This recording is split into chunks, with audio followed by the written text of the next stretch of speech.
जय जगन्नाथ मेरे प्यारे किसान भाइयों, एग्रीकल्चर बाबा हेल्प डेस्क में आपका हार्दिक स्वागत है। बहुत सी बार जानकारी के अभाव में हम हमारी खेती में ऐसा नुकसान कर लेते हैं जिसकी भरपाई होना मुश्किल हो जाता है। और हमारे किसान तो वैसे भी बोले हैं, किसी की भी बातों में आकर अपने खेतों में कुछ भी डाल देते हैं और जब उसका रिजल्ट नहीं मिलता तो उनकी पैदावार में इसका सीधा असर पड़ता है। आज के वीडियो में हम बात करेंगे कि जब धान के हम रोपाई करते हैं और उसके बाद जब धान के पौधे चलने लग जाते हैं तो ऊपर से बहुत सी बार होती है उनकी पत्तियां होती है वो लाल लाल और पीले टाइप में हो जाती है। अर्थात जैसे जब सूर्य उदय होता है और उस समय जो सूर्य की लालिमा होती है उस प्रकार के धान के पौधों के पत्ते होते हैं ऊपर से वो इस प्रकार हो जाते हैं और वो भोजन बनाना बंद कर देते हैं और कुछ दिनों बाद वो खराब हो जाते हैं, जिससे हमारी जो फुटान होती है वो व्यर्थ हो जाती है। तो ऐसा क्यों होता है और इसका समाधान हम सीधे तौर पर किस प्रकार कर सकते हैं, इस वीडियो में इस बारे में विस्तार से बात करेंगे और सरल तरीके से बात करेंगे ताकि हमारे बोले किसान अच्छे से समझ सके। धान के पत्तों में इस प्रकार की समस्या का मुख्य कारण होता है जिंक की कमी के कारण, अर्थात जिंक की डेफिशिएंसी के कारण इस प्रकार की जो रोग होता है, जो पत्तों में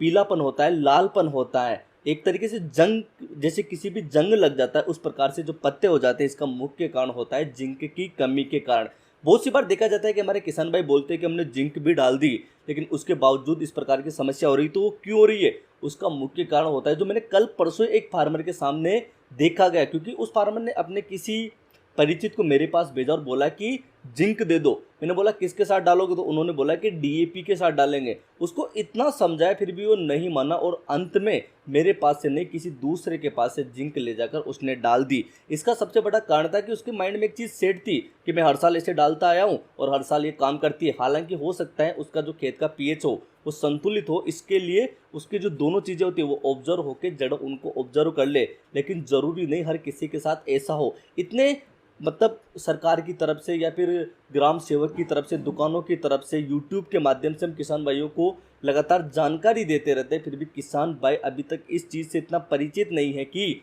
डीएपी के साथ जिंक का मिश्रण नहीं करना चाहिए। बहुत सी बार देखा जाता है कि किसान भाई डीएपी डालते हैं और उसके 8-10 दिन बाद जिंक डाल देते हैं, फिर भी वो अच्छे तरीके से काम नहीं कर पाती। इसका मुख्य कारण ये होता है कि बहुत सी बार जब हमारे खेत में पीएच मान संतुलित नहीं होता तो डीएपी को जमीन में घुलने के लिए कम से कम 12 से लेकर 13 दिन लग जाते हैं और जिंक डालने के बाद एक तरीके से पत्थरनुमा कठोर बनकर वहीं पर जम जाता है और उसको जो जड़ें होती है वो ऑब्जर्व नहीं कर पाती।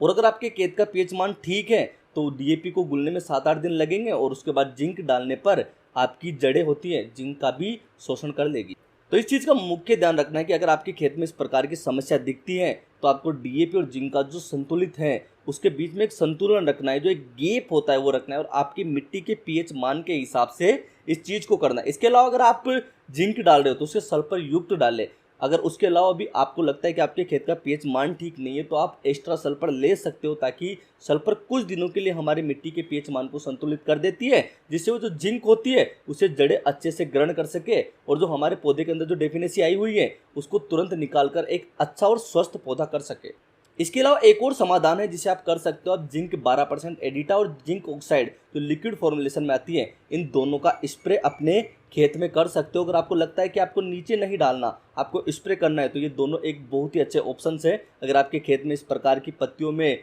एक तरीके से जंग प्रकार से हो रहा है तो आप इन दोनों का स्प्रे कर सकते हो। इसके अलावा आप एक अच्छी कंपनी का माइक्रोन्यूट्रंस ले सकते हो जिसका भी स्प्रे कर सकते हो, उससे भी आपको इस समस्या में बहुत राहत देखने को मिलेगी। इसके अलावा जो आप जिंक स्प्रे कर रहे हो उसके साथ में उसका सूटेबल फंगीसाइड भी साथ में डाल सकते हो, ताकि जो रोग है वो जल्दी से ठीक होकर आपका पौधा स्वस्थ हो सके। इसके अलावा आपको अगर एग्रीकल्चर से संबंधित कोई भी जानकारी चाहिए तो एग्रीकल्चर बाबा को सब्सक्राइब कीजिए और सीधा हमसे बात करने के लिए हमारे इंस्टाग्राम हैंडल एग्रीकल्चर बाबा पर जाइए और मैसेज कीजिए। जय श्री राम।